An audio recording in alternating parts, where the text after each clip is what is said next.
The Coldest Place on Earth by Tim Vickery. Chapter 1. 2 Ships. The race began in the summer of 1910. On June 1st, in London, a black ship, the Terra Nova, went down the River Thames to the sea. Thousands of people stood by the river to watch it. They were all excited and happy. On the Terra Nova, Captain Robert Falcon Scott smiled quietly. It was a very important day for him. He was a strong man, not very tall, in the blue clothes of a captain. He was 41 years old, but he had a young face, like a boy. His eyes were dark and quiet. One man on the ship, Titus Oates, smiled at Scott. "What an exciting day, Captain," he said. "Look at those people. I feel like an important man." Scott laughed. "You are important, Titus," he said. "And you're going to be famous, too. We all are. Do you see this flag?" He looked at the big British flag at the back of the ship and smiled at Oates. "That flag is coming with us," he said. "In the Antarctic, I'm going to carry it under my clothes. We're going to be the first men at the South Pole, and that flag is going to be first, too." 5 days later, on June 6th, a man opened the door of his wooden house in Norway. He was a tall man with a long face. He waited outside the house for a minute. Everything was very quiet. He could see no houses, only mountains, trees, and water. It was nearly dark. The sky was black over the mountains. The man smiled and walked quickly away from the house, down to the sea. In the water, a big wooden ship waited for him. The man got onto the ship and talked and laughed quietly with his friends. The ship's name was Fram, and the man was Roald Amundsen. The Fram was the most beautiful ship on earth, Amundsen thought. His friends were the best skiers on earth, too. One of them, Olaf Bjaaland, smiled at him.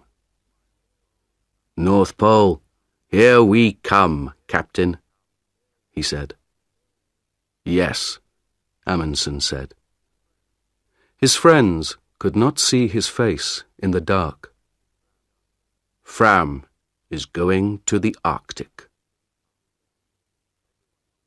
Everyone on the Fram was ready to go to the North Pole, to the Arctic.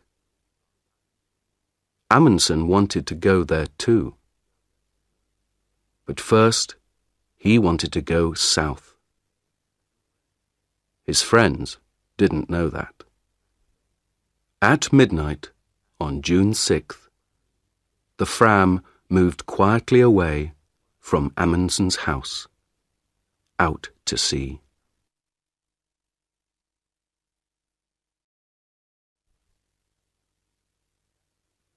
Chapter 2. The Race. The Fram went to an island in the south of Norway. It was a very little island with only one small wooden house, 2 trees, and nearly 100 dogs. "Look at that," Bjaaland said. "It's an island of dogs. There are dogs in the water, near the trees, on the house, dogs everywhere." 2 men came out of the house. "Hassel! Lindström!" Amundsen said. "It's good to see you. How many dogs do you have for me?" 99, Roald," said Hassel. "The best 99 dogs from Greenland. And they're very happy.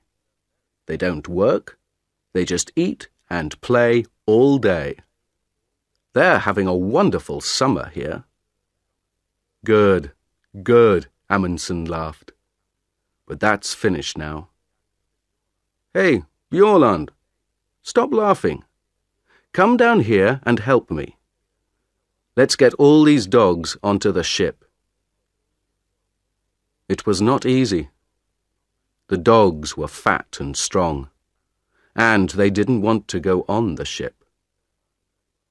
But at last, after 3 hours' hard work, all 99 were on the ship, and the Fram went out to sea again. The men were not happy.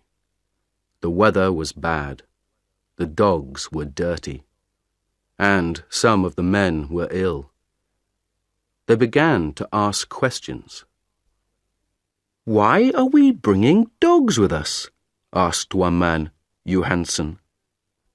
"We're going thousands of kilometers south, past Cape Horn, and then north to Alaska.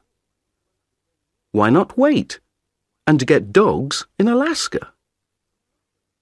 "Don't ask me," said his friend Helmer Hansson. "I don't understand it." The men talked for a long time. Then, on September 9th, Amundsen called everyone to the back of the ship. He stood quietly and looked at them. Behind him was a big map. It was not a map of the Arctic. It was a map of Antarctica. Bjaaland looked at Helmer Hansson and laughed. Then Amundsen began to speak. "Boys," he said, "I know you are unhappy. You often ask me difficult questions, and I don't answer. Well, I'm going to answer all those questions now, today. We began to work for this journey 2 years ago. Then, we wanted to be the first men at the North Pole. But last year, Perry, an American, found the North Pole. So, America was first to the North Pole, not Norway. We're going there, but we're too late." "I don't understand this," Bjaaland thought. "Why is Amundsen talking about the North Pole, with a map of Antarctica behind him?" Amundsen stopped for a minute, and looked at all the men slowly. No one said anything. "We have to go a long way south before we get to Alaska," he said. "Very near Antarctica, you know. And Captain Scott, the Englishman, is going to the South Pole this year. He wants to put his British flag there. An American flag at the North Pole, a British flag at the South Pole." Bjaaland began to understand. He started to smile and couldn't stop. He was warm and excited. "Well, boys," Amundsen said slowly, "do we want the British to put their flag at the South Pole first? How fast can we travel?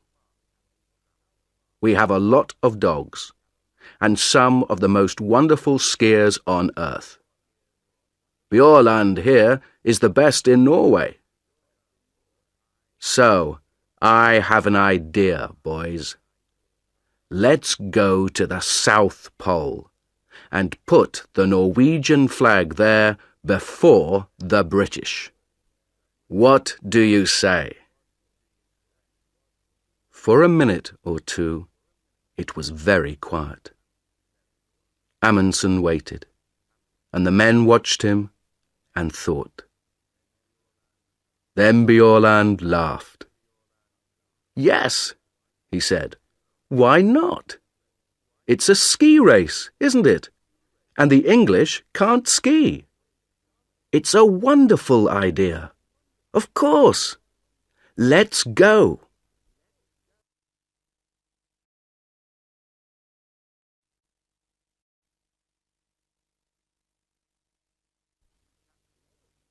Chapter 3. The Ponies. On October 27th, the Terra Nova arrived in Wellington, New Zealand. When Scott came off the ship, a newspaper man walked up to him. Captain Scott, can I talk to you, please?" he said. Scott stopped and smiled. "Yes, of course," he said. "What do you want to know?" "Are you going to win?" the man asked. "Win?" Scott asked. "Win what?" "Win the race to the South Pole, of course," the newspaper man said. "It's a race between you and Amundsen now. Look at this." He gave a newspaper to Scott. Scott looked at it. It said, "Fram races Scott to South Pole. We're going to win, says Amundsen."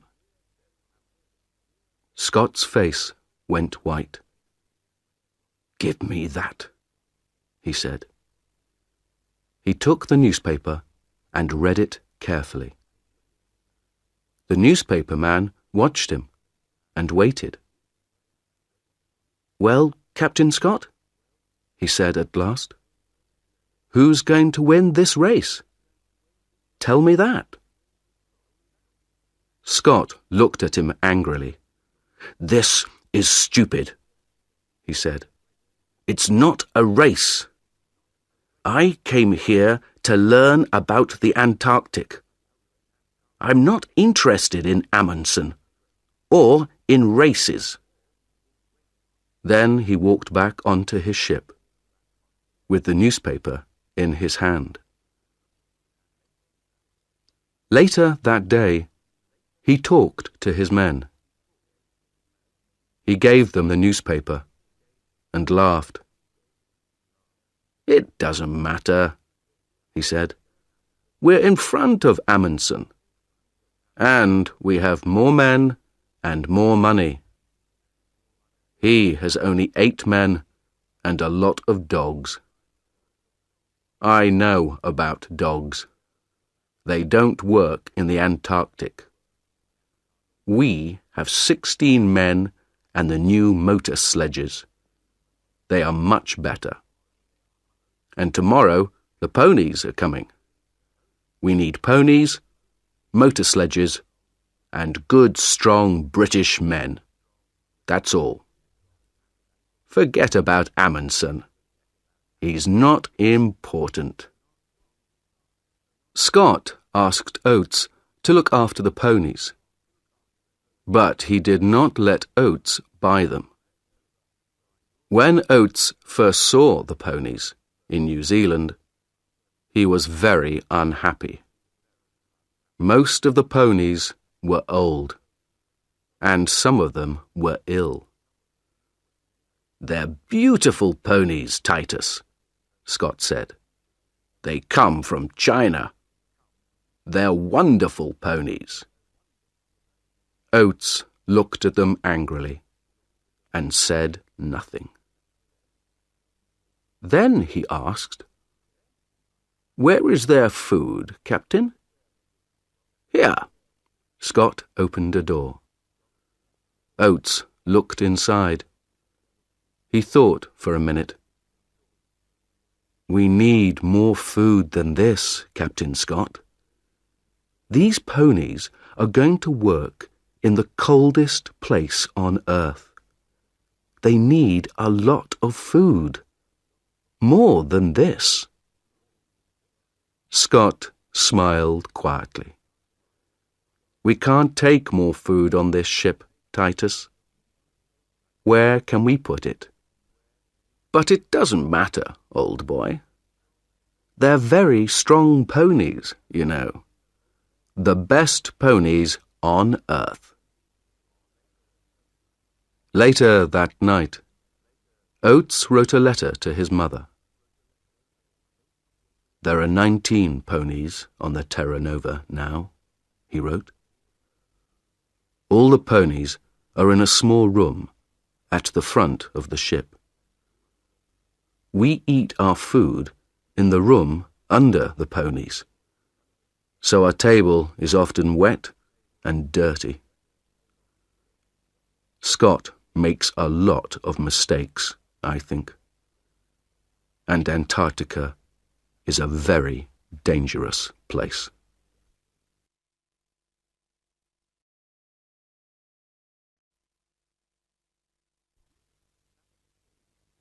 Chapter 4. Food Depots.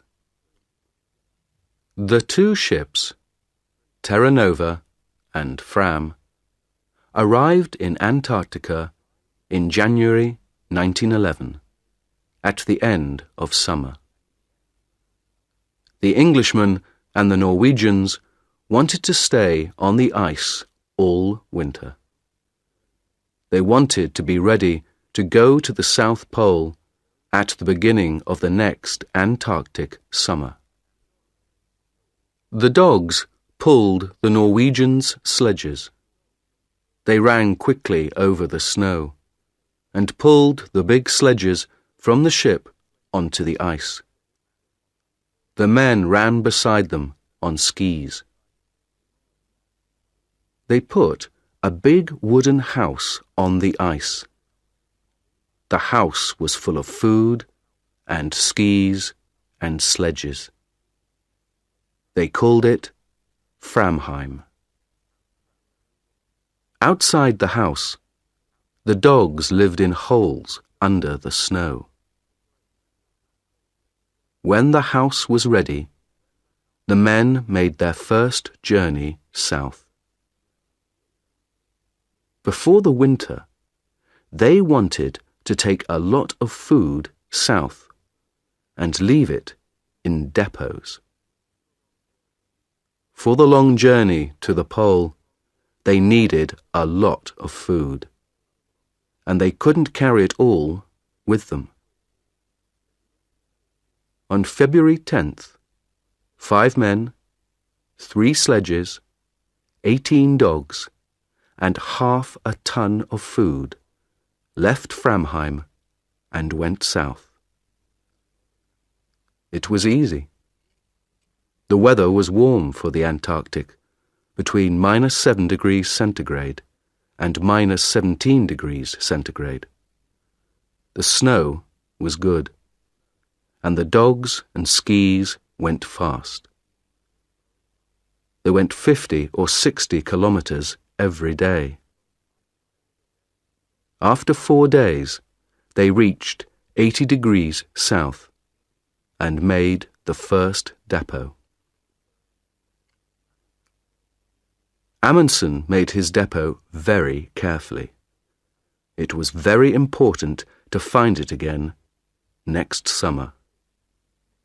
So he put a big black flag on top.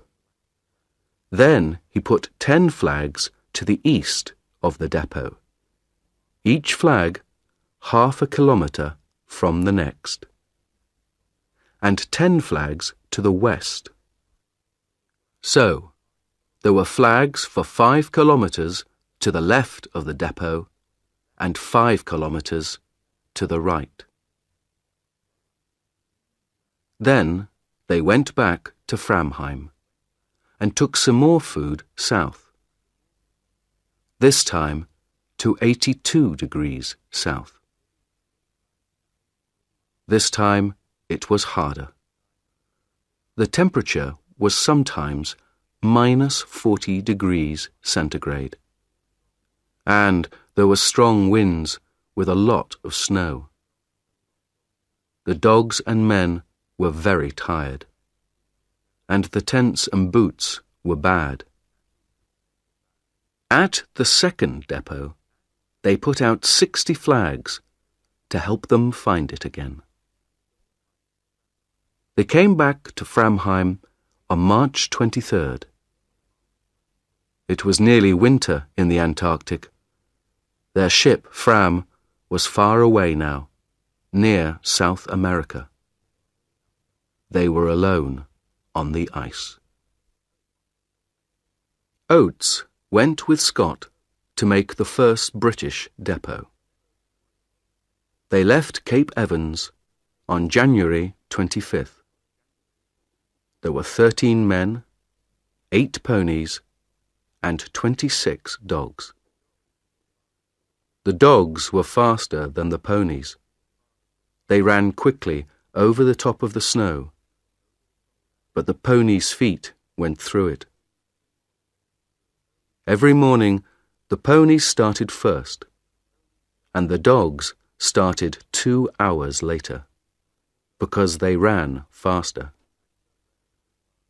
At night, the dogs made warm holes under the snow, but the ponies stood on top of the snow. It was minus 20 degrees centigrade. After 15 days, Oates talked to Scott. There was a strong wind, and the 2 men's faces were white with snow. 3 of the ponies are ill, Captain, Oates said. They can't go on. Don't be stupid, Oates, Scott answered. They're good, strong animals. The best ponies on earth. Not these 3, Oates said. They're ill and unhappy, and now they can't walk. Let's kill them and leave the meat here in the snow. We can eat it, or the dogs can. Of course not, Scott said angrily. These ponies are our friends. They work hard for us. I don't kill my friends. 3 days later, 2 of the ponies were dead. Scott's men were slower than Amundsen's. It took them 24 days to get to 80 degrees south. They made a big depot there and put 1 large black flag on top of it. Then they went back to Cape Evans.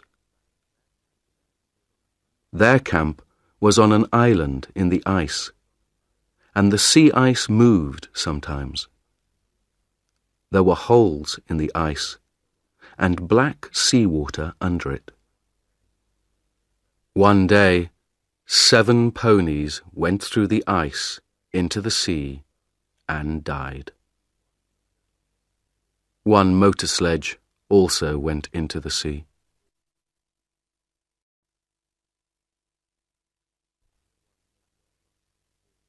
Chapter 5. A long, cold winter.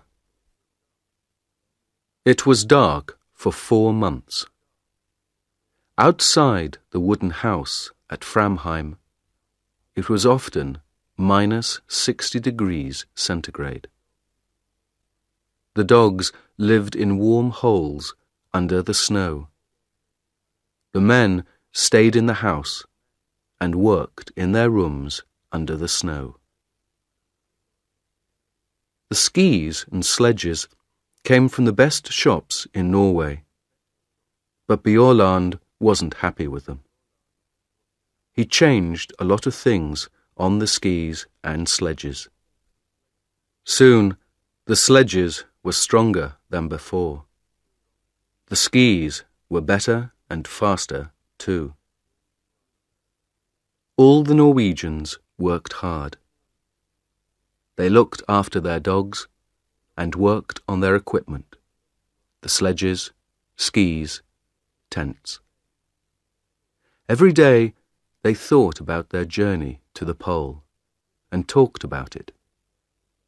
And every day Amundsen thought about Scott. One day, in midwinter, he talked to his men. "Let's start early, before Scott," Amundsen said. "Remember, Scott has more men than us, and he has motor sledges too. Perhaps they can go faster than us." Bjørland laughed. "Oh no, they can't go faster than me," he said.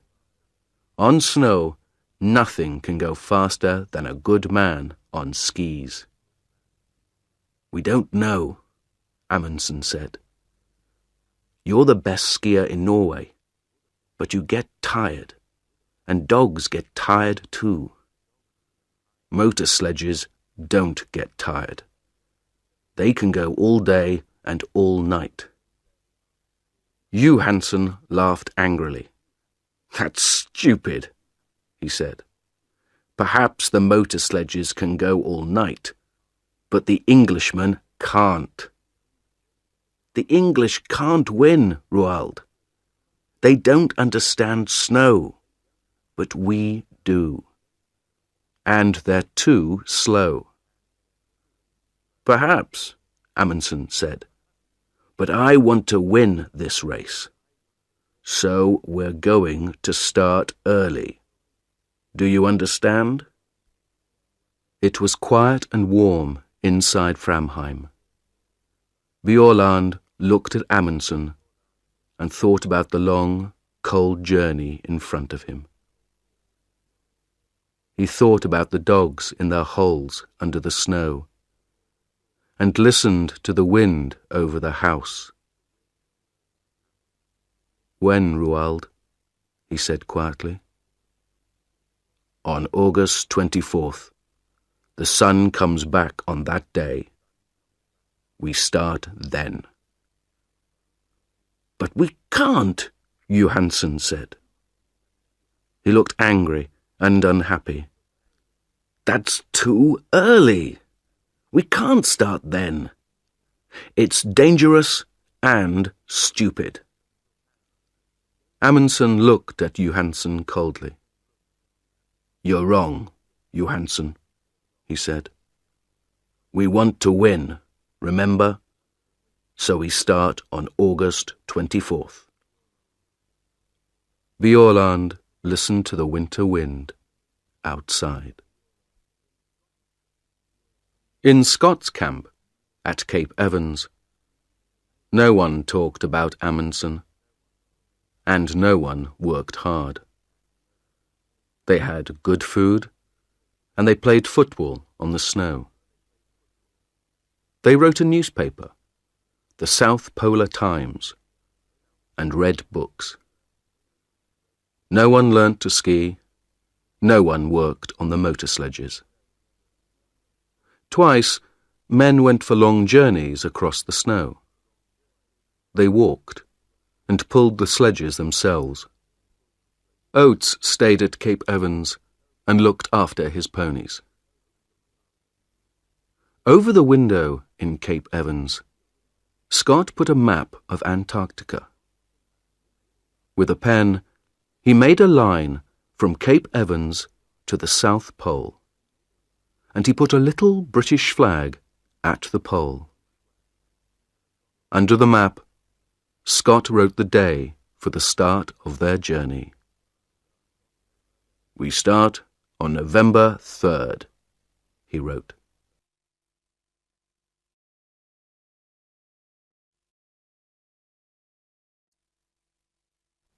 Chapter 6. A Bad Start. On August 23rd, the Norwegian sledges were ready. They took them outside, and the dogs pulled them across the ice. The sun came up for half an hour, but it was too cold, minus 46 degrees centigrade. They could not travel in that weather. They went back to Framheim and waited. They waited 2 weeks, until September 8th. Then, with the temperature at minus 37 degrees centigrade, they started. They ran happily across the snow to the south. 8 men, 7 sledges, and 86 dogs. Only Lindström, the cook, stayed behind in Framheim. At first, everything went well. They went 28 kilometers on Saturday and 28 kilometers on Sunday. It was easy. Then, on Monday, the temperature went down to minus 56 degrees centigrade. There was white fog in front of their faces. They couldn't see anything. But they travelled 28 kilometers. That night, in their tents, they nearly died of cold. Next day, they stopped and made snow houses. Inside the snow houses, it was warm. But everyone was unhappy. "I told you, Roald," Johansen said. "Even September is too early. We can't travel in this cold. Do you want us to die? Let's go back and wait for better weather." Amundsen was very angry. He was angry with Johansen, but he was angry with himself too. He knew Johansen was right. "All right," he said slowly. "We can go on to the depot at 80 degrees south, leave the food there, and then go back. We can't do more than that." It was 37 kilometers to the depot. The wind was in their faces all day. 2 dogs died on the way. At the depot, they did not stop. They put out the food and the flags, turned round, and went north. At last, the wind was behind them. The dogs ran quickly, and the men sat on the empty sledges. They went faster and faster. It was like a race. Amundsen was on Wisting's sledge, and soon he, Wisting, and Hansen were 3 or 4 kilometers in front. Soon they were alone. They travelled 75 kilometers in 9 hours, and they reached Framheim at 4 o'clock that afternoon. Bjaaland arrived 2 hours later with 2 more men. But the last 2, Johansen and Prestrud, went more slowly. Their dogs were tired. Their feet were wet and cold. They had no food, and they were alone in the dark. The temperature was minus 51 degrees centigrade. They reached Framheim at midnight. Next morning, Johansen was angry. In front of everyone, he said, "You were wrong, Roald. September was too early. I told you, but you didn't listen. And then you left us alone, and we nearly died in the cold. You're a bad captain. I'm a better captain than you are." Amundsen was very angry. But at first he said nothing, because he knew that Johansen was right. Then, that evening, he gave a letter to Johansen. It said, "You aren't coming to the pole with me. When I go south, you can take some dogs and go east to King Edward VII land. You can go with Prestrud and Stubberud. You can be the first men to go there, but not to the South Pole." The Norwegians stayed in Framheim and waited. They lay in bed, listened to the wind outside, and thought about Scott and his motor sledges.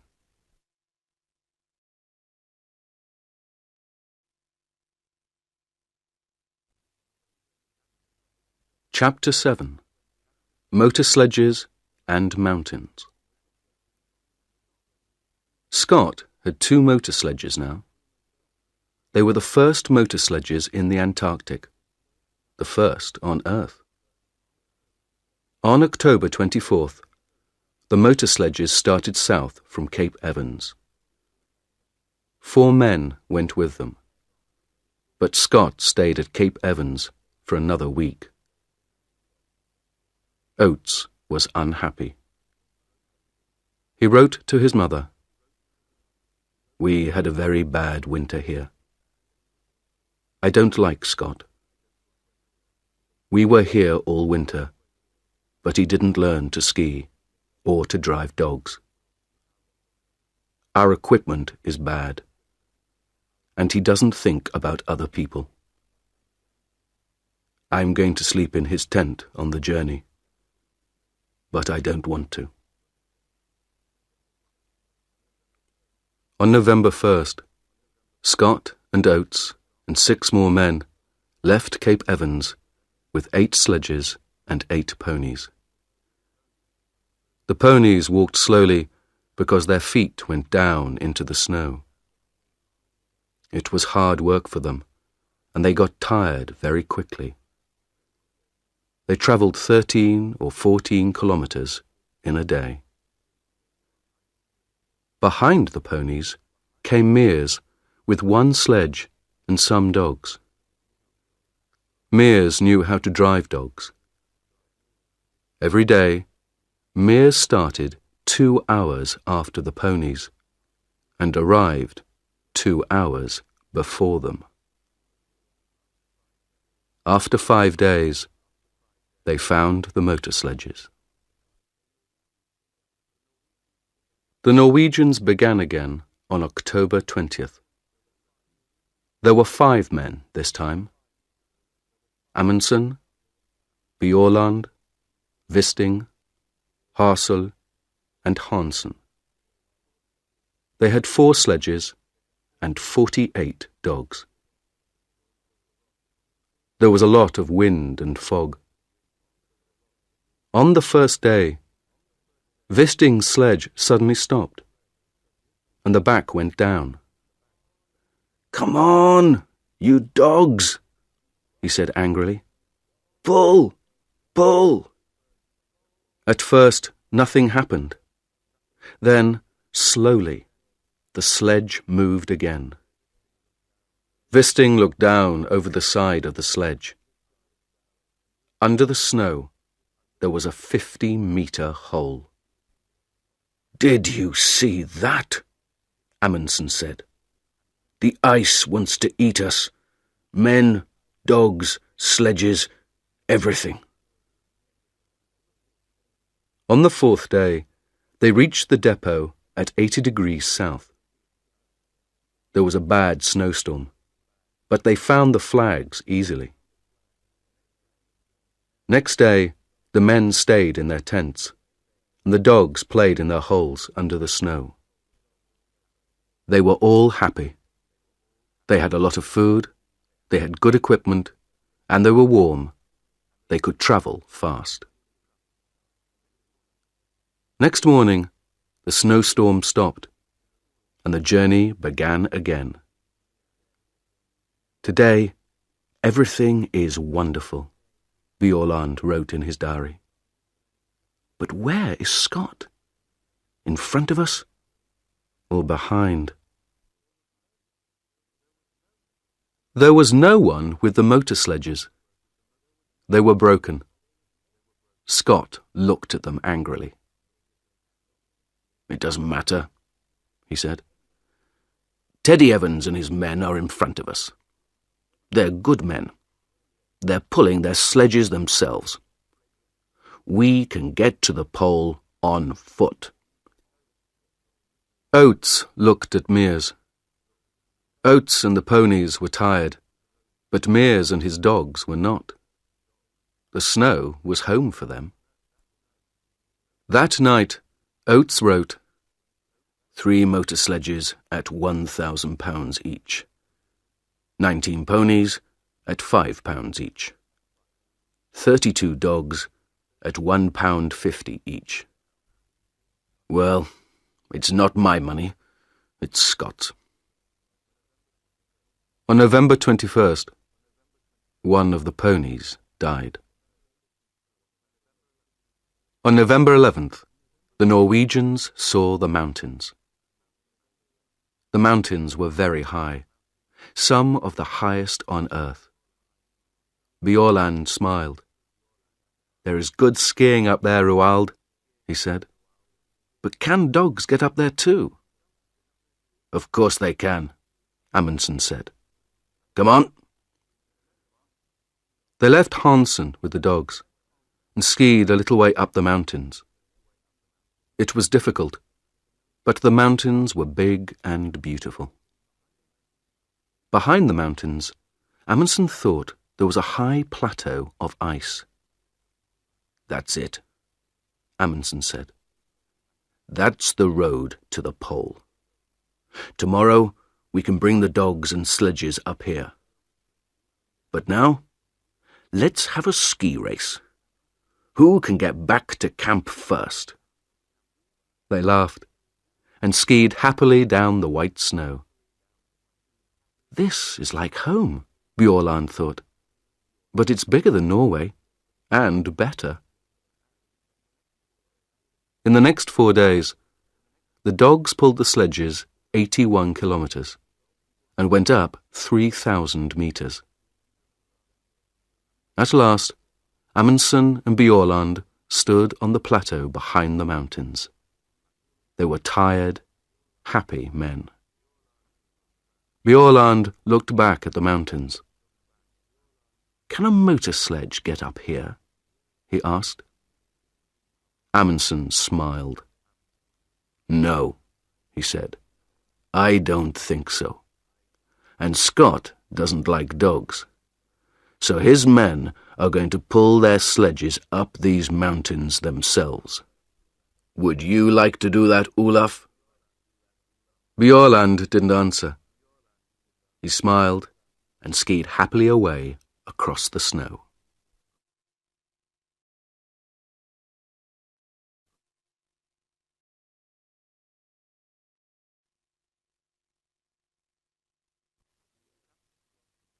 Chapter 8. Across the Plateau. On November 21st, the Norwegians killed 30 dogs. "They were happy," Amundsen said, "and now they're going to die quickly. We need 3 sledges and 18 dogs to go to the pole." When the dogs were dead, the other dogs ate them. The men ate them too. They were good friends, Bjaaland wrote in his diary. And now they are good food. 2 days later, the dogs were fat. Then, in a snowstorm, they began their journey again. After the snowstorm, there was fog, and in the fog, they got lost on an ice river with hundreds of big holes in it. They could see nothing, and it was very dangerous. In 4 days, they moved 9 kilometers. But the ice is beautiful, Bjaaland wrote. Blue and green and white. This is a wonderful place, but I don't want to stay a long time. After the ice, there were strong winds and bad snowstorms. They could see nothing in front of them. But every day they travelled 25 or 30 kilometres. Then, on December 9th, the sun came out.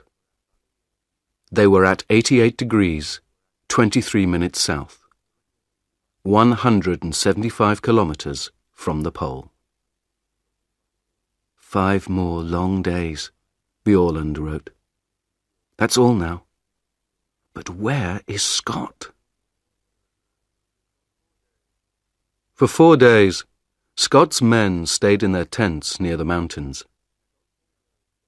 There is a bad snowstorm outside, Oates wrote. It's too cold for the ponies, and our clothes and skis are bad too. On December 9th, Oates killed the ponies. They were tired and ill, and they could not walk up to the plateau. Then Mears and his dogs went back to Cape Evans. We can pull the sledges ourselves, Scott said. We can do it. We're all strong men. There were 2 sledges and 8 men. They went 24 kilometres a day. On December 31st, Scott said to Teddy Evans and the men on the second sledge, You can't ski well. Leave your skis here. So they pulled their sledge 24 kilometres without skis. Next day, Scott went to Teddy Evans's tent.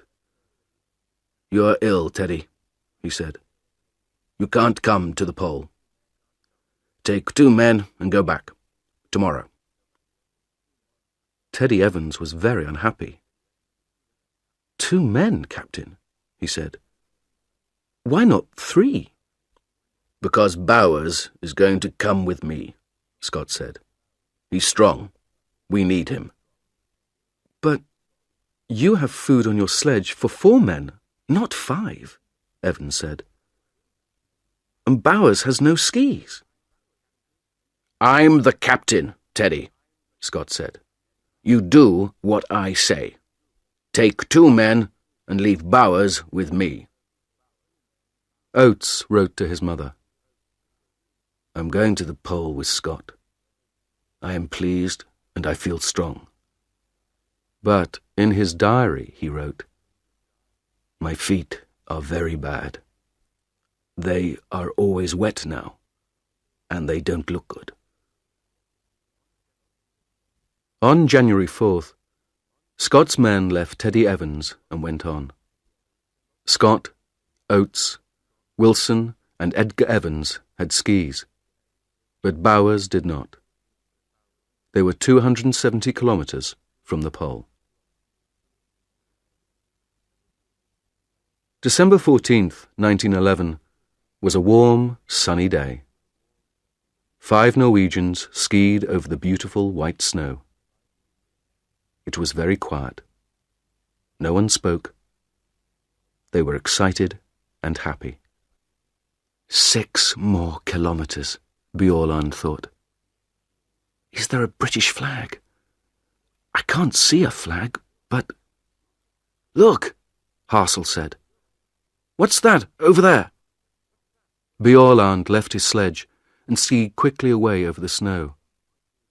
What is it? He thought. Is it? No. It's nothing, he called. There's nothing there. Nothing. 3 kilometres. 2. Roald, Hansen called to Amundsen. Go in front of me, please. It helps my dogs. That's not true, Bjaaland thought. His dogs are running well today. But Hansen wants Amundsen to be first. The first man at the South Pole. They skied on and on, over the beautiful snow. Stop! Amundsen said. He waited quietly for his men. "This is it," he said. Bjaaland looked at him. "But there's nothing here," he said. Amundsen smiled. "Oh, yes, there is," he said. "There's something very important here, Olaf. Very, very important." "What's that, Roald?" "Us. We're here now. Isn't that important, Olaf?" The four men stood on the snow and looked at him. Then, slowly, they all began to laugh.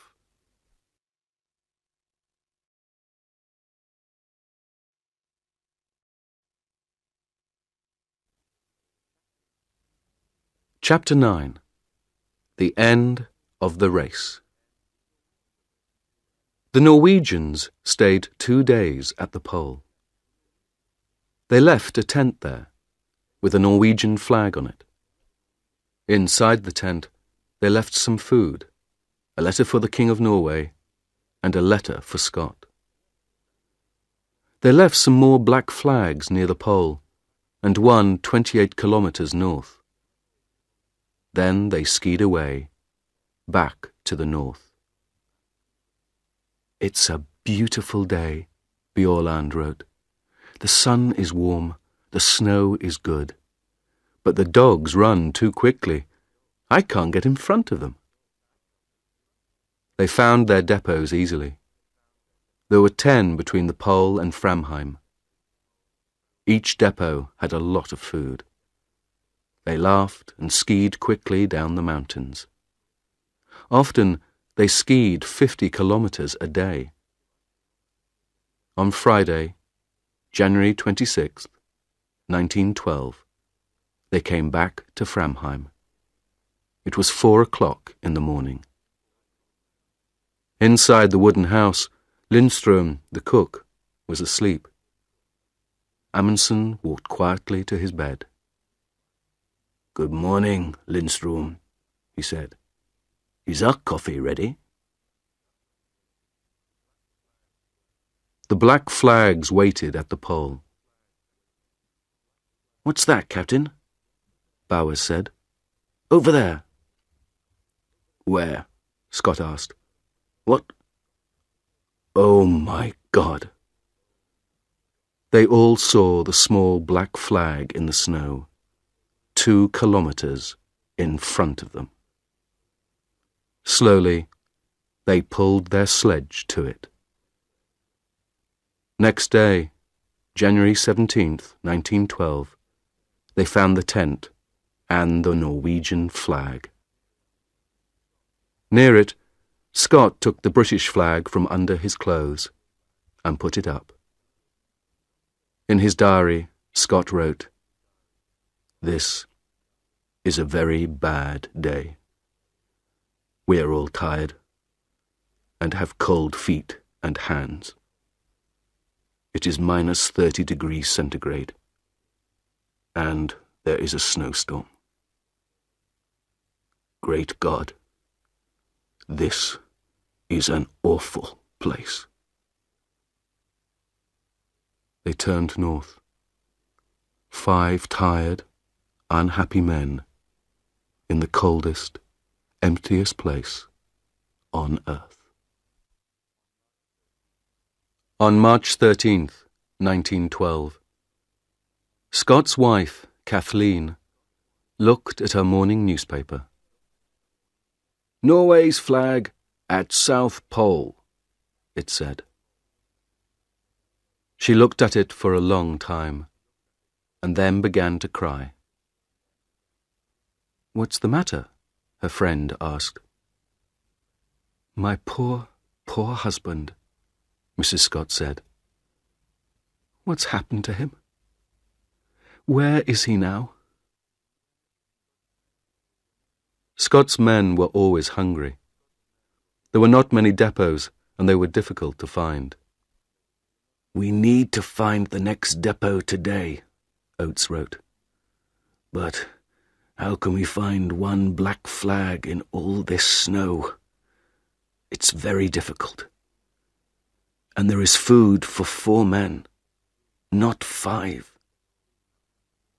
They were all tired and ill, too. Oates's feet were black now, and he could not feel them. On February 16th, Edgar Evans died. On the 17th, they were past the mountains.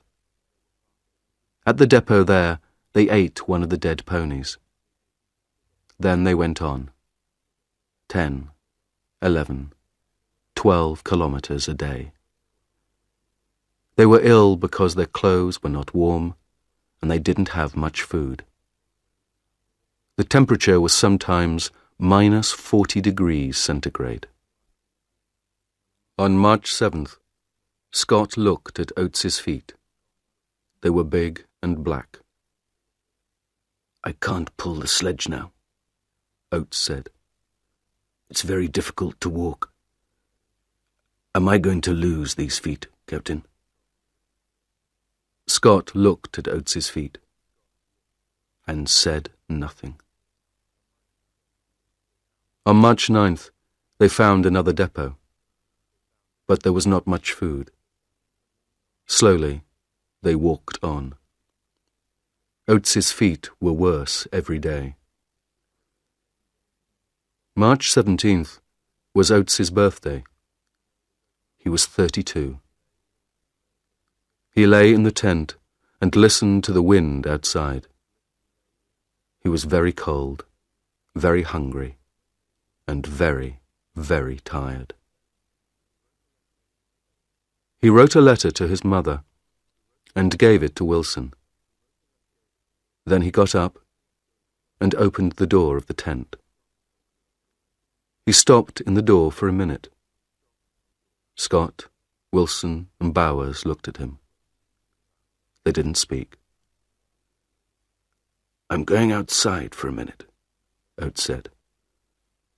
"I may be some time." They didn't see him again. At Cape Evans, the Englishmen waited. On December 11th, Mears and the dogs came back. On January 3rd, Teddy Evans and his 2 men arrived at Cape Evans. The Terra Nova came and went. Winter began. Scott did not come. The Englishmen waited all winter at Cape Evans. Then, on October 26, 1912, they started for the south. 2 weeks later, they found a tent. There were 3 bodies in the tent: Scott, Wilson, and Bowers. They put the bodies under the snow. Then they took the men's letters and diaries and went north to Cape Evans again. In Scott's diary, they read, "Oates died like a good Englishman. We all did. Please, remember us and look after our families. We did our best." No one found Oates's body, but he is there, somewhere, under the snow and the wind, in the coldest, emptiest place on earth.